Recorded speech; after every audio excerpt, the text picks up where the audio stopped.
Pharrell looked at me and said, make something undeniable and make it equally as infectious.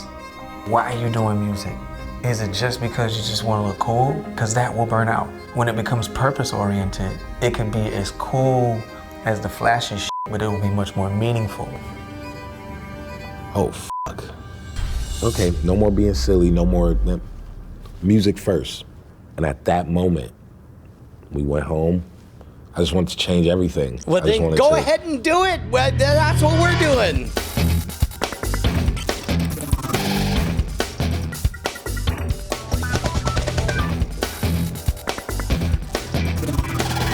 Welcome to Cordkillers, the show about watching the stuff you love when you want, where you want, however you want. I'm Tom Merritt. Hey, I'm Brian Brushwood, but more importantly, Bryce, right before we went live, I was instructed to cut off that sentence mid-sentence, and I have no idea if that's a parody or an actual documentary. No, what's going on here? That's a real clip. That's from Hulu's upcoming Rap Caviar Presents.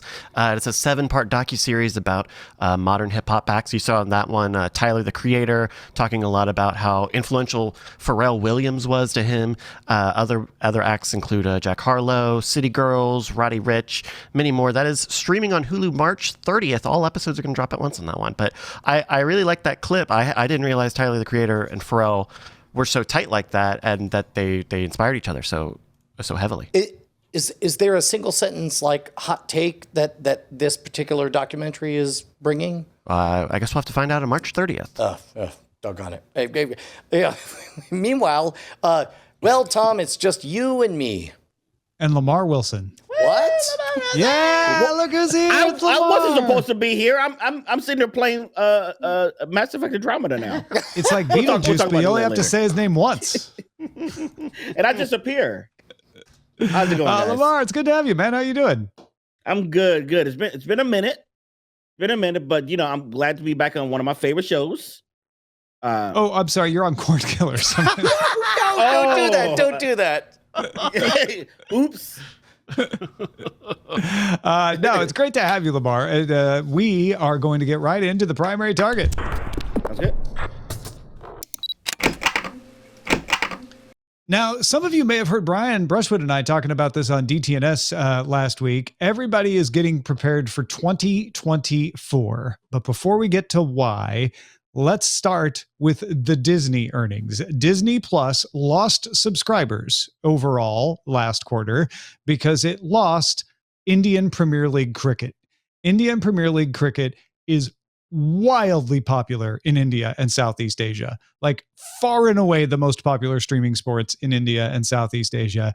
Outside of India and Southeast Asia, Disney gained streaming subscribers. So the loss of subscribers is, in most cases, I'll be like, well, it might be a little of this, a little bit of that. It's almost entirely down to losing Indian Premier League, which again, why did they lose IPL? Like, that hurt them for sure, but it's not like Disney Plus in other markets is getting less popular.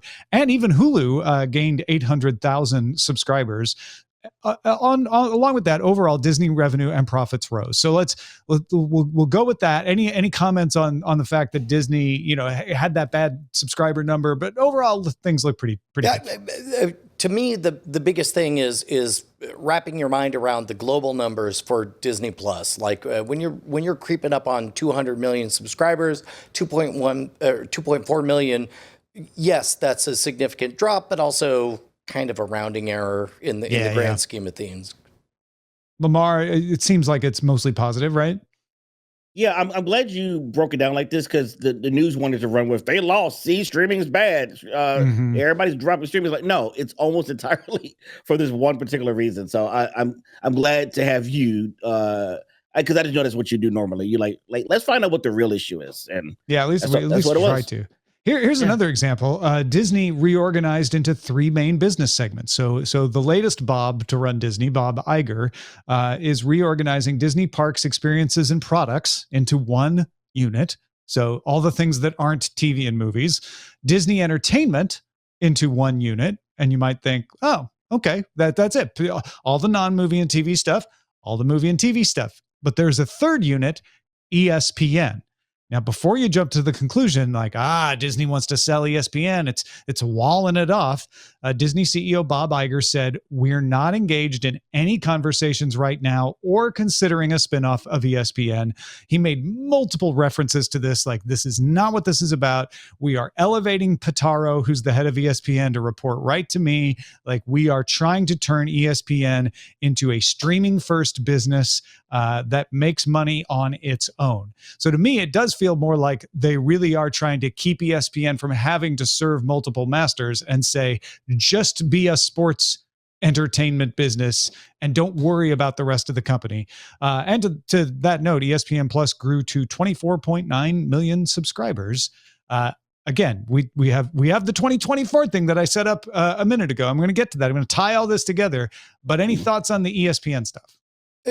Before we jump in on that, Lamarr, my supposition on DTNS was that ESPN is slowly extracting itself from all of its long-term engagements. We've talked on this program for in all of its incarnations for like 6+ years about how, you know, they're obligated to do so much for so many years or whatever. At the end of the day, if I'm Disney and I own ESPN and I'm looking at the numbers, I'm going to guess that sports more popular than Disney things. That's in which case, good. Let's get ready to gussy up and not sell, as Tom pointed out, but instead feature ESPN as a standalone, very exciting sports thing. Yeah, that's why I was excited to hear about this. Yeah, they moved it to its own thing, only to elevate it, as Tom said.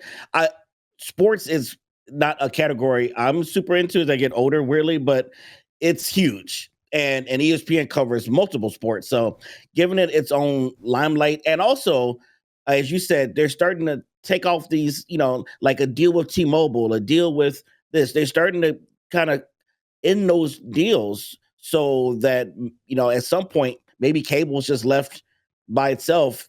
And, you know, because they're the ones who've been fighting them really about, you know, you can't have this as a streaming first thing because you have agreements with us. Where those agreements end, next question is there enough money in streaming for sports to make it worthwhile? I think there is. A lot of people watch Yahoo Finance, other places that say these streaming services not making money.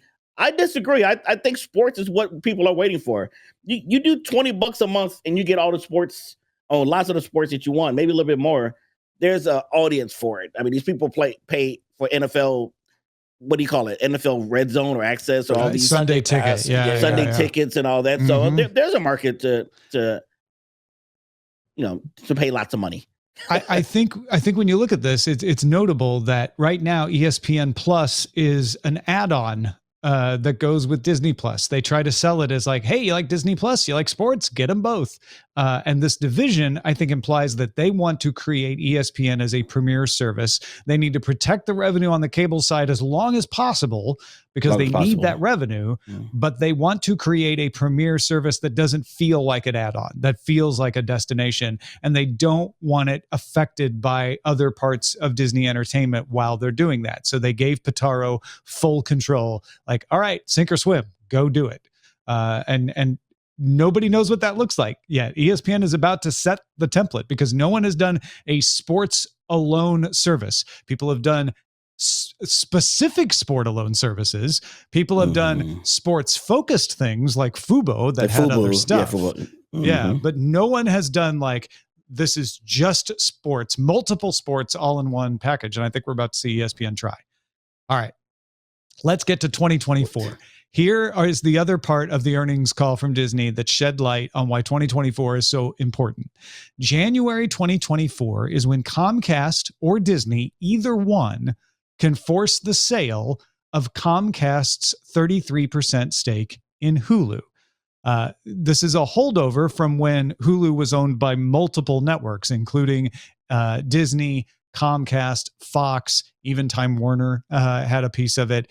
Disney, when they bought Fox, got Fox's bit of Hulu. They bought out AT&T, so they got Time Warner's bit of Hulu. Comcast is the only stake left. In January, the agreements, multiple agreements, make it so that Comcast can say, you got to sell to us at least this price, or Disney can say, You have to sell to us at least this price. But everyone's waiting for that to happen. Until now, it has seemed like Comcast was bargaining. They would be going out there saying things like, I don't know, maybe we'll buy Disney out. Maybe we won't sell our stake. Maybe we'll buy their stake. And everyone thought, they're just trying to get a better deal. However, Thursday on CNBC, Bob Iger said, everything is on the table right now. So I'm not going to speculate whether we are a buyer or a seller of Hulu. But I obviously have suggested that I'm concerned about undifferentiated general entertainment, particularly in the competitive landscape that we are operating in. Now, that makes me think they're trying to decide if they can turn Hulu into something useful or if they just want to get rid of it, whether they sell it to Comcast or something else. And then the other 2024 thing to keep in mind is that Warner Brothers and Discovery agreed to some provisions when they did their merger that precluded any negotiations to sell the company until April 2024. So a lot of people think this Comcast Disney thing is going to get figured out around Hulu in January. And then whatever happens there will indicate whether Comcast might try to buy Warner Brothers Discovery in April. And whatever happens with either of those will let a bunch of other companies decide, oh, okay, well, if Comcast is going to do that, then we'll try to buy Paramount Plus, or we'll try to go, acquire a piece of this streaming service or that streaming service. The consolidation is not going to happen this year. It's going to happen in 2024. So what do you make of this? I know we talked about it a bit on DTNS, Brian. What do you make of this holding our breath for a year? Well, we talked about the parallels between this and the moment in the 1980s when Disney developed Touchstone Pictures, which did very, very well. And what I hope would happen is that Hulu could essentially become Disney for grown-ups only instead of the family product. But if I were Bob Iger, I would most certainly say, the problem, nobody wants Hulu. It's so mushy. It's like nobody knows what's a Hulu. I don't even know what that is. Ugh. And so all of that feels like I don't believe anything Bob Iger says about Hulu. I actively think that all things being equal, Disney would like to have Hulu as a place for them to put all of their adult Fox content and so on. But that's all wild speculation on my part. What about you, Lamarr? Yeah, I have the solution. I have it. I know what it is. All right, finally. Okay. Finally we get it. No, are you listening, Bob? The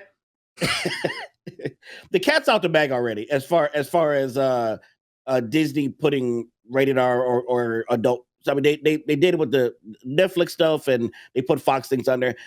People complain, and then it's over. They put the parental controls. It's proven that it can work. So I see them gutting Hulu, taking 20th Century, putting it over, taking all their stuff. Here's the thing: Comcast absolutely needs Hulu. They would. I predict if they got Hulu, the next day they would drop the name Peacock. They would drop it. It's like, no more Peacock. We are now Hulu, whatever, Hulu Extreme. Oh, that's wild. Because they need it. It's not even so much about the subscribers. It's the name Peacock and the brand surrounding it's just not caught on. And I know Hulu is not an international brand. They could probably solve that with like a Universal Plus if they wanted to. But I really think Hulu is way more valuable as a name.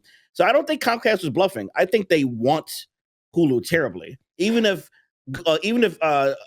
Disney takes off all their stuff, I still think it's valuable. It occurs to me that even if they don't actually want to buy that stake in Hulu or buy out anybody, it does occur to me that they would want to bluff and bluster their way in that direction so that they could negotiate back-end licensing deals in order to get like their top Peacock entertainment like Poker Face on Hulu because everybody who I've asked about Poker Face has said, "Oh, I've been meaning to get around to that, except it's on Peacock," and then that's the end of the conversation. Whereas, like, if that could get them into Hulu, yeah, I think there's something there.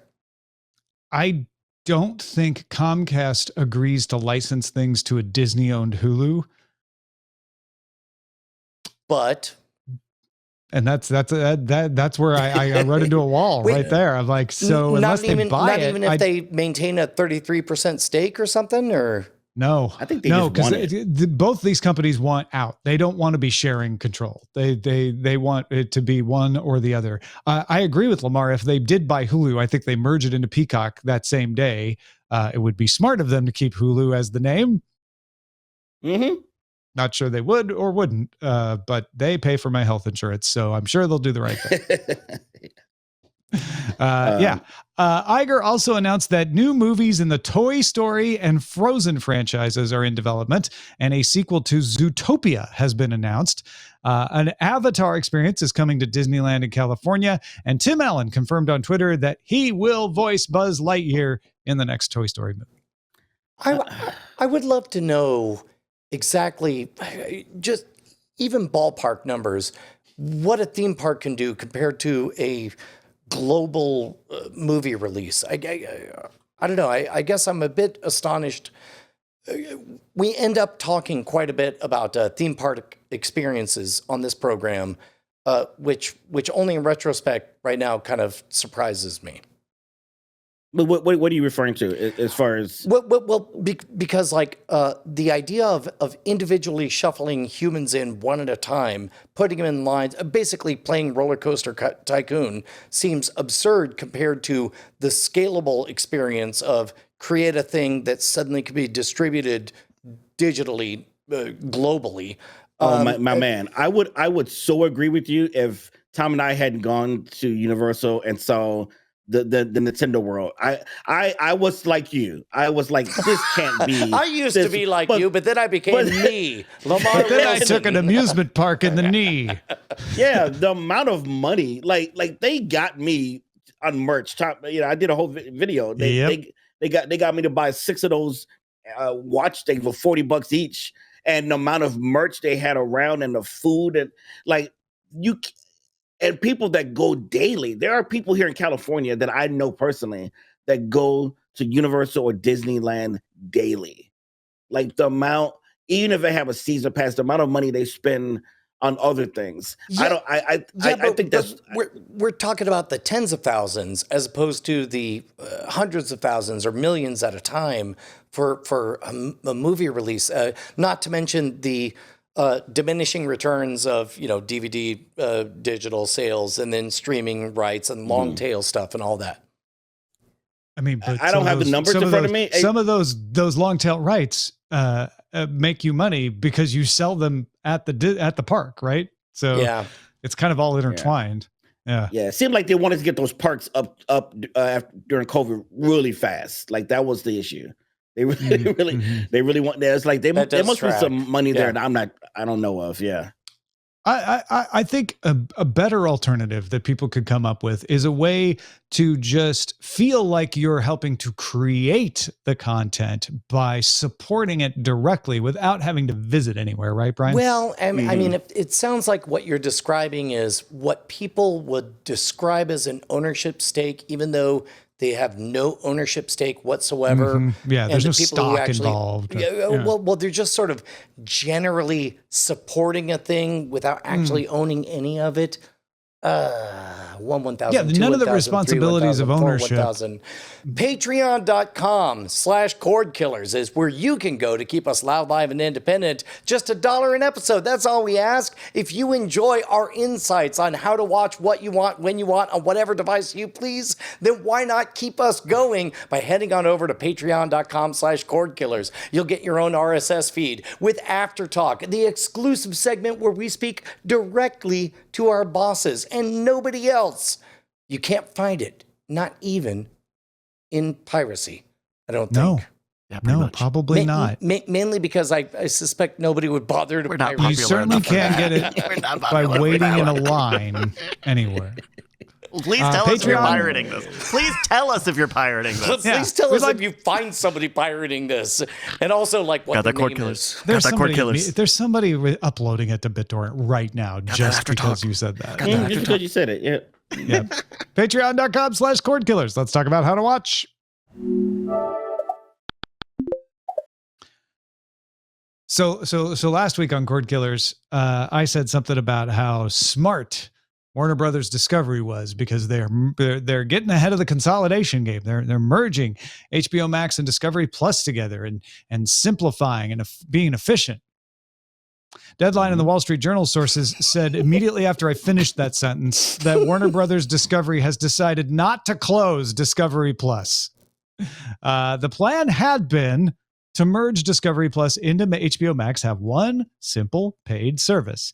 Instead, Discovery Plus will apparently live on as a separate service, while much of its content will also be available in HBO Max. And HBO Max is probably still going to get a new name. So the part where Discovery Plus merges into HBO Max, it gets a new name, still going to happen. Discovery Plus getting closed down, not going to happen. The worry was, and this was always my cure, I was always curious how they were going to solve this. Discovery Plus users pay between $4.99 and $6.99 a month. And apparently the worry is that they would not want to pay the higher price for a merged service. So HBO Max will still get a rebrand this spring, but Discovery Plus will not go away. My guess now, which is worthless considered my recent track record, but my guess now is that they're going to run Discovery Plus as long as they need to and try to upsell as many of those people as possible to HBO Max before finally closing it down at some undetermined point in the future. Tom, Lamarr, just 1 second, good, because I've sort of staked my whole reputation on one thing, and that's that HBO Max was a terrible name, and they should never have gone with it, and they should never have stuck with it. They should have switched as soon as they could to another name. Tom, I, at this moment, feel like HBO Max should keep its name, Discovery Plus should keep its name, and both of them should have something where when you subscribe to one, there's a pop-up that says, get the other for very little off of the retail price. There will be. I'll go you one better. Yeah. Just put all, they've already put a bunch of Discovery stuff on HBO Max. Just put it all on HBO Max. And when you subscribe to HBO Max, say like, great, you've got everything. And when you just subscribe to Discovery Plus, you say like the pop-up. You have some of it. You want more? Get HBO Max. Yeah. They're going to change the name, though. They're definitely going to change the name. Go ahead, Lamarr. They're going to change the name. No, I got 2 points with this. First one, they did not do it right on their when they talked to the demographics. Remember when they're like women in this place and men in this place. Could have seasoned that better, but it's true that there is a different demographic for Discovery content that might not, like I said, you pay $4-6 a month, who might not want to jump over and all of a sudden pay $15-20 a month, however much this new service is going to cost. So there it is. The male skew and the fee. It's not wrong, but it was just the way it was presented. There are more females who watch this Discovery Plus. Okay, what about this? So you keep HBO Max as it includes Discovery Plus. You keep Discovery Plus as an introductory thing. Then when you get a Last of Us or whatever, you start running trailers on Discovery Plus, and you say, click this button for a free 1 week get caught up on the Last of Us thing. And if you like it, then stick around and you can have HBO Max. Oh, I think that's great. The other point I was going to make is something that kind of goes against this consolidation. I think if they're willing to do this, they need to be a little bit more humble with themselves and say, maybe we shouldn't have got rid of DC Universe. Maybe we should have, for the $7-10 a month, let James Gunn have his world, him and his co-CEO have that world. Because I thought the same way, dude. I was not a subscriber of HBO. I was a subscriber of DC Universe, DC fan, and all of a sudden, I initially loved it, but the idea of like, hey, you got to spend more, but you get all this. But something still about that world, like if Marvel had, I know Disney would never do it, but like, if Marvel had a world like that, I'll be all up in it too. Well, in the DCU case, could they still add it? Like the fact that it as a standalone service, I don't know if it exists. Well, what they did with anymore. DCU was they just started putting things on HBO Max until DC Universe just didn't have anything different. Everything was available on HBO Max. The same thing that you're saying might happen here for Discovery. Yeah. I think that somebody in a meeting was saying, oh, come on. The Discovery Plus people will want their content and they'll pay for HBO Max. It's not a big deal. And somebody else in that meeting said, gosh, I'd really like to run those numbers. I'd really like to do a focus group survey. I'd really like to gather some evidence on that. And they did. And it turned out that the Discovery Plus people were like, no, if you cancel Discovery Plus and make me go to HBO Max, I won't pay it, in such large numbers that they went, I guess I was wrong. And we'll lose all that money if we get rid of them. So unlike DC Universe, where people like Lamarr grumbled, but we're like, you know what? I'll just pay HBO Max because it does have some other stuff I'm interested in. I think the Discovery Plus people were like, yeah, if I wanted HBO Max, I'd get HBO Max. Yeah. If they had done a focus group like you just described, I would have. I think DC people would have been like, no, let's have our thing. Don't touch it. Let's have. I guess what I'm saying is, in actuality, though, people who subscribe to DC Universe were more likely to be tempted by HBO content than people with Discovery Plus content. So they tipped over to just getting the entire bucket, whereas they're like, Discovery they won't like it, but they'll more pay price for conscious. it. Yeah, exactly. So I don't know. I also think that we're headed for a world of platforms that are like, we're the place to pay your bill. And that's like Amazon Prime Video, where you can do add-ons. That's Apple TV Plus. That's YouTube. And then channels, which may or may not want to play in the platform business, but eventually might have to. That's Netflix, Peacock, etc. And then niche add-ons. And that's Acorn, Shudder, BritBox, and Discovery Plus. And I think maybe what Warner Brothers discovered is that Discovery Plus might be a lucrative add-on, and that they shouldn't get rid of it. They still have $5 a month cartoon one, right? Don't they still have that? No, that's right. I forgot about Boomerang. That one. Yeah. The Boomerang they never consolidated that. So yeah. I have a wild question for everybody on the panel, and also for the folks at home. Write us in at cordkillers@gmail.com.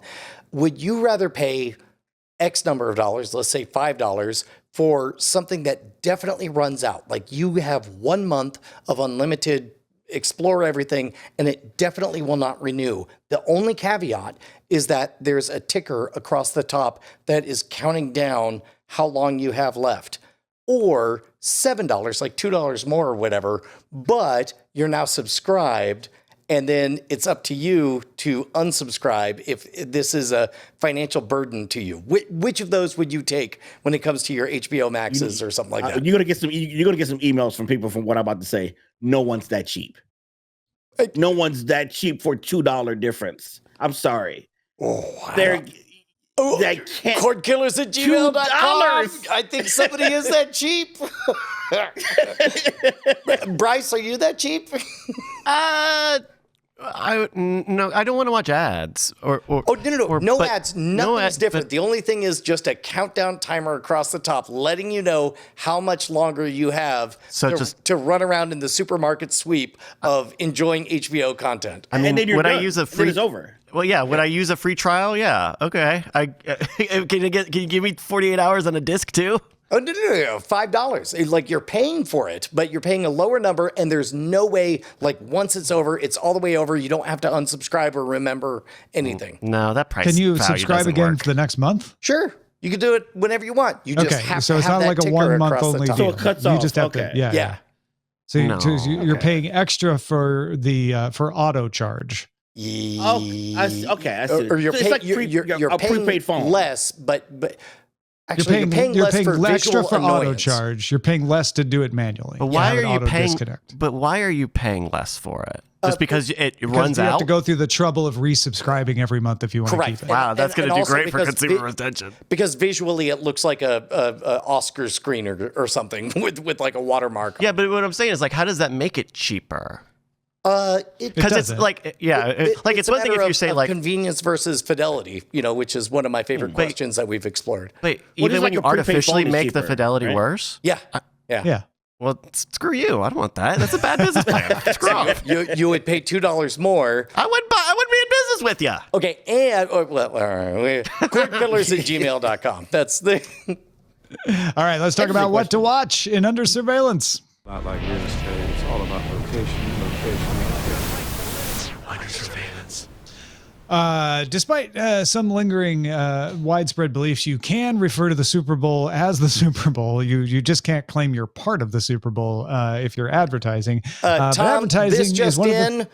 I encourage everyone to go to scamstuff.com, and I am definitely affiliated with the Super Bowl. Go ahead. Okay. The Super Bowl is full of ads, and a lot of those ads are trailers. And so we thought we would talk about the trailers. Guardians of the Galaxy Volume 3 is coming May 5th, 2023, around the horn. Did you see the trailer, and what did you think of the new look into Guardians of the Galaxy 3, Brian? I did, and I think it's a good rebound from the difficulty that was Guardians of the Galaxy Part 2. Part 1 was excellent as a standalone piece. Part 2 got way up its own rear end as far as dad issues. But the practical boots on the ground issue of what happens when you break up with your girlfriend and then your girlfriend comes back, only you don't like her very much. I love it. I'm into it, especially knowing that this is the swan song of James Gunn before he goes over to DCU stuff. Lamarr, did not watch the trailer. I've seen the other trailers. There's only so many trailers I can watch before I've seen the whole damn movie. I had to just skip that one because I'm going to go see it. They've sold me. I think it's going to be great. I'm looking for a finale. I just did not want to see yet another trailer. You hear that, Marvel? You wasted your money. Lamarr was already going. I was already going. I did like the fact that we got a bit of a preview of some of the dynamics when it comes to the Guardians Christmas special, the holiday special. Can't wait for more Cosmo. Can't wait for more teenage Groot. I'm into all of it.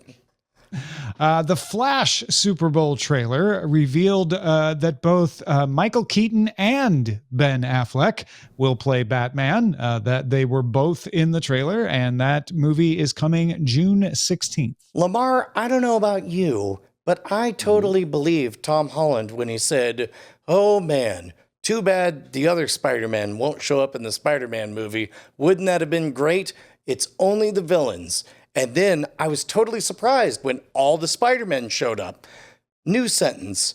Do you think that, do you believe at all that none of the other Batmen are going to show up? Oh, they'll all be there. Now, remember when I said before, I totally saw this trailer and loved it. So, but that's because it was actually, this was a good trailer. And for some reason, I just wanted to watch it. And I'm glad I did. There's a rumor that there was one shot of the dual tire bat cycle that hinted towards Nolan's Bale. Yeah, Christian Bale. Yeah, Christian Bale being on. So yeah, I can see them doing a who else would be missing? I know one Val of them Kilmer, is sick. George Clooney. Val Kilmer is sick. I don't know. You know what? What's his Clooney. name? 1960s Batman. Adam West. Yes. Adam West. Yes. James Dean. That'd be controversial. Yeah. Burt Ward showing up as Robin. Yeah. But I mean, they got away with it with the CW. Remember, that was one of the best ones. Honestly, that cross worlds thing with it. But they're totally going to show all the Batman. Because by the way, people were like, "Oh, they showed too much in this trailer." No, they haven't. Yes, correct. All of this felt very, very calculated. And Open Bayou in the chat says, "But Adam West is dead." It's like, since when did that stop Hollywood? Yeah, especially now more than ever, that's not going to stop you from putting someone in a movie. The other thing is at the very end when you see Supergirl at the end of the trailer, and my wife turned to me and said, "Wait, does that mean we're not getting Superman?" And I was like, "Oh no, it does not mean that we are not getting Superman." Yeah, see, one of my favorite movies, animated movies, and I read the comics too, all of them, was Flashpoint. So seeing her in the strap, she was like captured, whatever. It's like, oh, okay, they're using her instead of Superman. As she came to Earth, they captured her. Now she's gonna. Well, I'm not gonna spoil the Flashpoint for you, but like it made sense that they're gonna use her instead of. Well, it doesn't make sense to use her instead of Superman, but they can't use Superman, so I'd rather them use her. Why are they using her? We don't know. I think we're still You, going to see. you think they're I still was going to about use to Superman? say, it would seem to me that Henry Cavill could have completed his obligations for this movie and kept it mum with all the announcements of he's out from There was the rumors. DCU. There was rumors of shoots that he was doing. There was rumors of that, so it's very possible. Indiana Jones and the Dial of Destiny coming June 30th. Harrison Ford's not dead, but a good example of being able to put young Harrison Ford in a trailer or movie without needing him to actually be young. Yeah, I rather didn't like the Kingdom of the Crystal Skull at all. However, Only one. Brian has a controversial only opinion. person. Yeah, no, that's my hot take. However, James Marigold, which one is it? Mangold. However, like Logan is so good, I will pledge my banners to this movie. Sight unseen. It looked really good in the trailer in a way that Crystal Skull didn't. I watched the Crystal Skull trailers going, hey, this could still be good. I watched this going, this actually looks good. So, yeah. Super Mario Brothers didn't really put out a trailer so much as a fake commercial for the plumbing company that Mario and Luigi run. Movie's coming May 19th, but they had a phone number and a website and the whole deal. Love it. Felt like 1990s Beastie Boys stuff. I loved everything above it. About it, and above it, and below it. I love everything. Oh, this looks cool. I didn't see it. So, like, okay, this looks hilarious. Yeah, you got to watch that one. I've made websites that look like this, so this is a good example of the fake ad that catches your attention. This is the proud tradition in the Super Bowl to do a thing that's unexpected like that. So yeah, I thought that was a good move. Real quickly, Creed 3 had a new trailer, TV trailer. I didn't see a ton more in there except the Dodger Stadium stuff, and it's coming June 30th. I've never seen any of the Creeds. Lamarr, same game here. Watch Tom, the Creeds. I hear they're great. Can you summarize the gotcha of Creed 3? Here's what I would say. If you liked the Rocky movies, but you were starting to feel like they really didn't need another Rocky sequel, this is the way you do it. You do a movie about a boxer, and then you tie it into the Rocky universe so that it makes sense that Sylvester Stallone would show up only because it's important to the story of Creed. That's what they did really well, is they're like, instead of making another Rocky movie, let's make a movie like Rocky that is in the Rocky universe and center it on Apollo Creed's son. So instead of like, they're amazing. So instead of the Terminators where they just have to shoehorn Arnold in just because, where they could have just made it separate. Yeah. Sorry. No. Yeah, this isn't Rocky's son. Done well. This is Apollo Creed's son, which makes gives him a whole lot more latitude. That's why I like. No, you need to like stop all of this and become a movie like explainer, like in 5-10 seconds. No, that was great. Audio viewers, Tom just walked off set. Yeah, I probably should do it right now. No, I'm like, seriously, there should be a podcast for explaining the gist of movies in 30 seconds to a minute, or TikTok movies. Or something. I don't know. Yeah, that's a new TikTok idea. All right, thank you. A couple more to get through here. Jason Momoa out for revenge in a Fast 10 trailer. Fast 10 coming May 19th. This is the latest Fast and the Furious. Jason Momoa in there instead of The Rock. I mean, he's a totally different character anyway. 40 seconds, Tom. That's how far I made it in. Once they said the word family and showed cars, I'm like, I'm pretty sure I know where this goes. This has everything I want from a Fast and Furious movie. I've only seen two of these. Yeah. It looks great. It has everything I want from a Fast and Furious movie, so I'm in. Yeah. There was a trailer for Air, a movie about Nike's game-changing early days. Ben Affleck stars opposite Matt Damon and Viola Davis, who plays Michael Jordan's mother. I'm really intrigued by this movie. I'm a little bit uncomfortable in that it celebrates two white merchandisers who are trying to figure out the right black basketball player to make a shoe after to change history. You're not wrong. I don't know. I'm sure it's going to be great. I'm sure it's going to be great. You're not incorrect. I guess since these events did happen, it might as well. If there was like a futuristic movie. It's like, come on, guys. And Michael Jordan did very well off the Air Jordans in a way that Magic Johnson didn't do as well off of shoe deals. Yeah. Well, and also from the trailer, it looked from the trailer like they were portraying Michael Jordan's mother as the hero, which like I'm 100% there for. The idea of somebody standing up to it's like, no, I'm going to get every last penny. This is great. Yeah.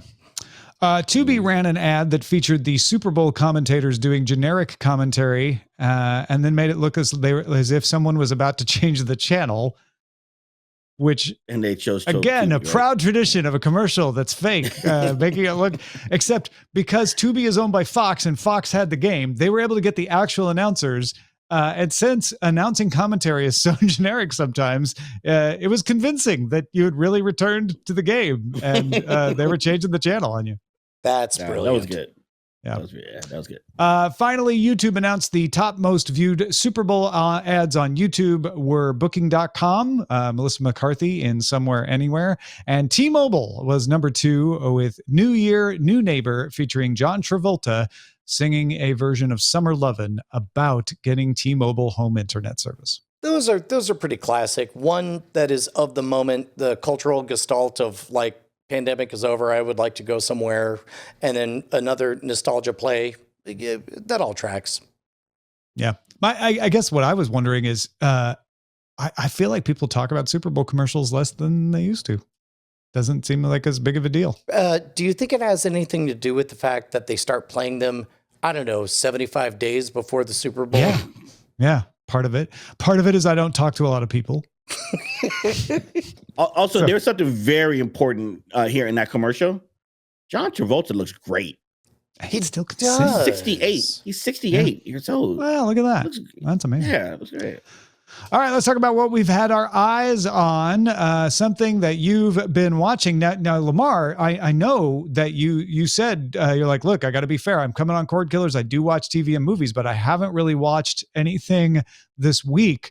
But your eyes have been on something. What have those eyes been on? Yeah, actually, like 2.5 weeks, I have been doing nothing but playing the Mass Effect trilogy, the Legendary Edition, and it's a sci-fi trilogy, multiple planets. Got a big bad evil that has, that one guy. You got the one guy that has to try to rally everybody to save the galaxy, and it has a lot of Babylon 5 vibes for me. But just being someone who loves those kind of shows, this trilogy felt like I was watching a movie, just a really, really long, many hour movie. And some people who are like professional gamers say like this is the epitome of gaming. I'd have to agree. I have not played a trilogy that has been better than this. Maybe the new Assassin's Creed, which is controversial to some people. I really enjoyed those, but as far as a ongoing story, part 1, part 2, part 3, conclusion, this is the best I've ever. And I finished it this morning at 8 a.m. and then went to bed till 1 and then got up and get ready for this. So, were you playing for your own satisfaction, or were you live streaming, or my own satisfaction? Wow. Yeah, and I played many hours a day because it was so good. And I did all the DLC. I normally don't do all those, but I wanted to. I really wanted to absorb more of the stories. On behalf of the audience, I think we're all wondering the same thing. Who did you hook up with?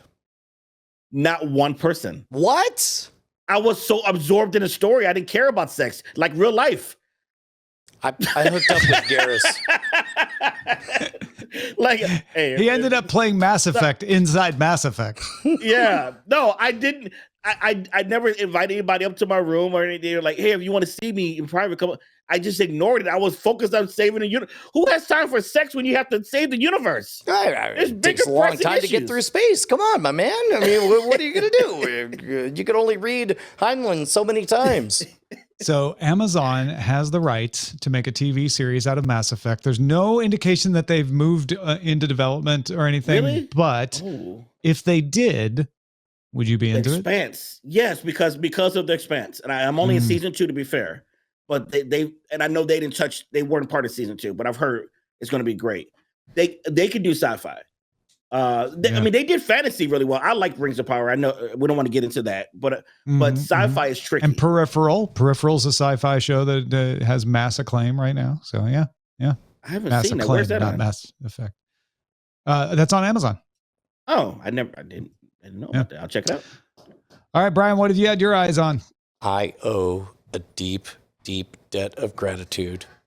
Bryce is very good about the job of a parent is not to make their kid eat their vegetables. It is to put vegetables on their plate. And if the kid eats them, great. If not, that's fine. It's not the right time. But a great parent will keep putting vegetables on somebody's plate. And that's what Bryce Castillo did for me as he kept bringing up Kunk on Earth, the best show I've watched in 2023. It is so good. It is so good. I have watched all of the episodes twice. I have watched and listened to my 18-year-old daughter watch it because I was like 5 minutes. Just give it 5 minutes. 5 minutes. And she was suddenly cackling and she was all the way in. It is so much fun. It's so good. It doesn't always hit a home run on its jokes, but when it's at bat every 90 seconds, you could get a lot of very good base hit jokes in there. There's It's jokes fantastic. everywhere. It's stuffed to the gills with jokes. I wish I had time this past week to watch it, and this is just going to force me to try to find time this week to watch it. I mean, I was watching Miami Vice on my iPhone on the airplane, trying to fit everything in for Spoilerin time this week. I've got a little more room in the schedule this week, though, so I'm gonna have to do this. You know what? We will not judge you at all when next week your pick is Kunk on Earth on Netflix. All right, fair. Because I really didn't watch anything new this week, and I've talked about a lot of the stuff I did watch, or we're doing it on Spoilerin time. I want to mention something I watched a couple of weeks ago, Banshees of Inisherin, which is up for an Academy Award. It is the In Bruges crowd, and it is about two friends, or are they, in Inisherin, Ireland. It's set present day, but it's small town, and it basically opens up with one of the friends just disappearing when they usually meet to head down to the pub. And when the other friend finds him in the pub, he says, "Don't talk to me anymore. I don't want to be your friend." And it's because he's dull. He's like, you're just too dull.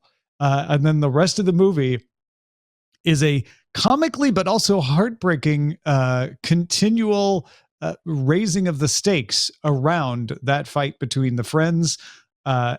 It manages to be both ridiculous but also really, really heartfelt about friendship at the same time. Fingers get cut off at one point, so it's a little bit bloody. It's not gory, and it's I highly recommend it. Is one of the characters trying to insist to the other that he is interesting, or the other one just doesn't understand? He's like, "I'm not dull, am I? But we've been friends for so long." And honestly, I can't say much more without either spoiling it or just not doing it its own good. But you will be surprised at the lengths that these two go to either keep the other one from talking to him anymore or talking to him, because he just can't accept that they're not friends anymore. Wow. Yeah. Banshees of Inisherin. You can rent it on most places. Digital movies are sold. What are we on the lookout for this week, Bryce? Hey, we got an email from Cliff who wrote in about this. Cliff writes, "I don't know if you guys are fans of the HBO show The Nevers. It is a steampunk fantasy series that takes place in Victorian England. It's a fun, strange, and exciting story with the premise that there is a sighting over London of a strange creature or a UFO that flew over the city. Afterward, a group of people suddenly develop strange and wonderful powers. These people, that are mostly women, are feared and shunned by the rest of the unaffected populace, and the story follows a group of these people known as the Touched that are taken into a charitable orphanage-like institution." I love when my orphanages are like an orphanage, run by a charitable aristocrat widow.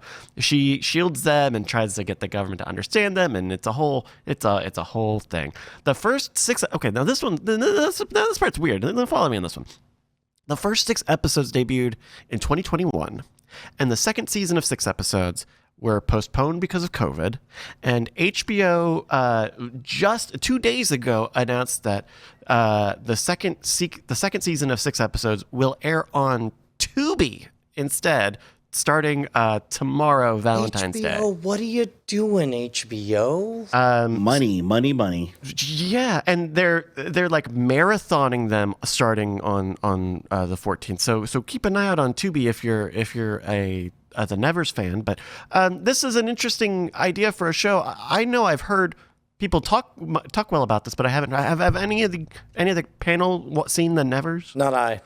No. It's a show I would have watched, and I'm not one of those, because of controversy, but I heard about the Josh Whedon stuff, and so it just delayed it in my mind. I just kind of forgot about it, but it's the kind of show I would be into. Oh, right, yeah. He's the showrunner or the right. He's involved. I think he was midway through this project when they pulled him from it. Yeah, collapsed. Yeah. So that is The Nevers. It is kind of on HBO, kind of on Tubi. You can stream it now. If you've got something we should be on the lookout for, please email us cordkillers@gmail.com. Thank you.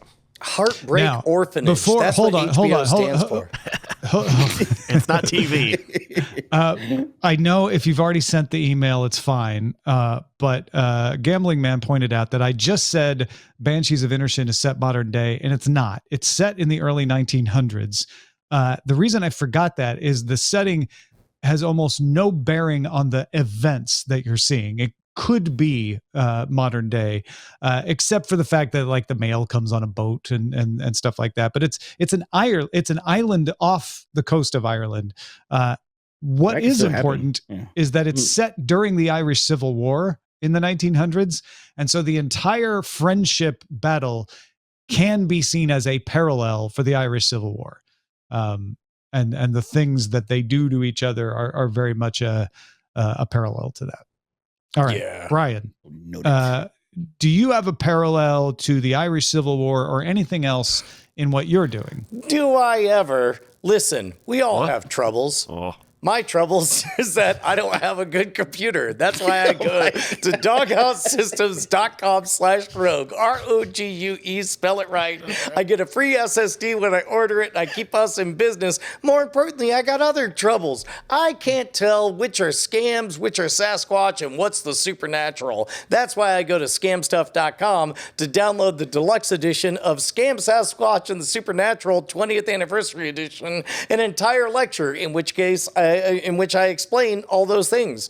Also, shave my head and get spikes. Oh, yeah, that's fine. Man, I love that you won't have to pull any money out of your IRA because the prices are so affordable. No, what are you doing? What are you doing?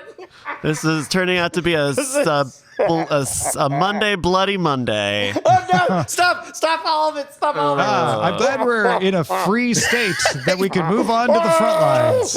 Lamarr, save us. Front lines. Rather than accidentally updating its help pages, Netflix is actually expanding its plans to cut down password sharing to Canada, New Zealand, Portugal, and Spain. This is really happening. They did it with an announcement this time. They actually didn't even do it last time. They just accidentally updated their help pages. So if you're in Canada, New Zealand, Portugal, and Spain, users in those countries will have the ability to add up to 2 people who don't live in their household to their account. In Canada, it's an extra $7.99. New Zealand, $7.99. Portugal, €3.99 euros, and Spain, $5.99 per month per person. Netflix said it will begin to block devices used by someone outside the primary residence after a certain number of days, but did not give details on how many days that would be. In those help pages that were published a couple weeks ago, it was 31. They didn't confirm whether this is 31 or not. Main account holders will have to set their primary account location, though, and in some cases may need to get a code to use Netflix while traveling. Remember we used to do extensions? Let me call a 1-minute extension on this. Do you think Netflix would be better off like insisting on a 2FA thing where it's like for your own security to log in, we're going to send you a password to your phone, tie it to the phone, and do that? Or that's how you log in on the devices anyway.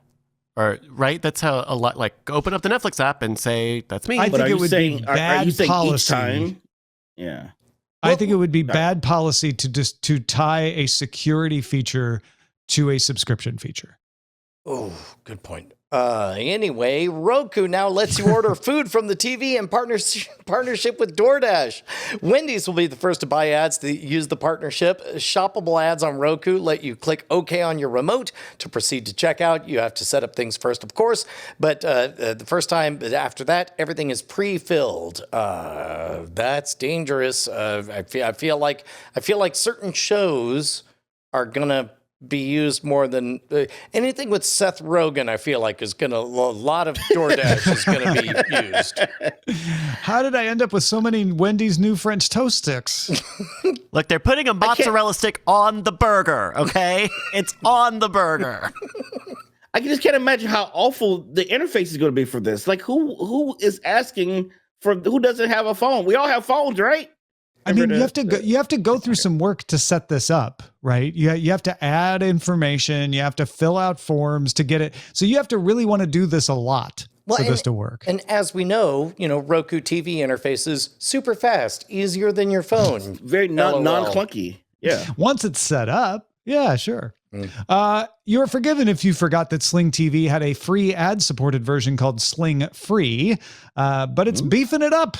First, they've changed the name by adding the word stream to it. It is now called Sling Free Stream, but they also added a lot more channels, bringing it up to 210 streaming free channels, 41,000 on-demand titles, and they are adding the ability to add paid-on channels. They want to be one of those platforms, so you can add AMC Plus, Discovery Plus, MGM Plus, and Paramount's Showtime, among others.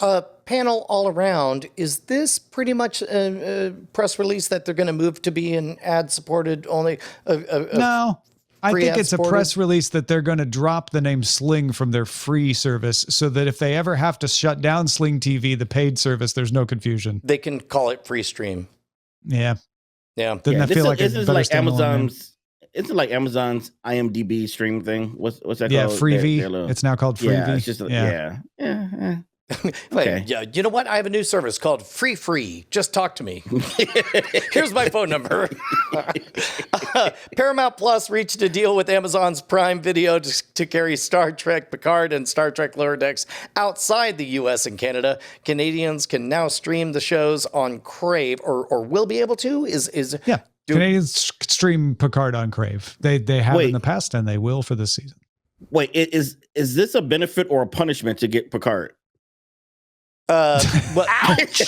No, I don't know, but we'll be watching it for Spoilerin time. After the first season, they made me mad at the end. Sorry. You had two ways to deliver that joke, and I'm really proud that you picked Picard and not Lower Decks, because otherwise it would be fighting words. No, Lower Decks is amazing.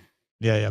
A few other notes. Disney Plus will air the first episode of season 1 of The Mandalorian on ABC, Freeform, and FX on February 24th at 8 p.m. Eastern and Pacific. A good way to try to get people into the Disney Plus crowd. Amazon has renewed The Peripheral. I was just mentioning it for season 2.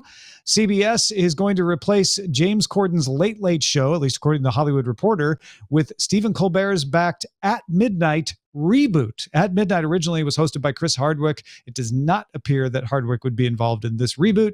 And another trailer came out for History of the World Part 2, which is coming to Hulu March 6th through March 9th, 2 episodes a day. So the fact that they're doing The Mandalorian, it would indicate to me that I guess the experiment with Andor worked out pretty well, but that was on a holiday weekend on Thanksgiving. This seems like just a bit of a toe in the water to try running specials to continue to promote Disney Plus, right? Yeah, they own them. It's like they own these other places. Why not? Free extra content for the free form. Yeah, maybe ABC it was like, people. okay, it worked on a holiday. Let's see if it works on a regular day. Yeah, I don't know. Yeah, I like Interesting. All right, let's get to the dispatches from the front.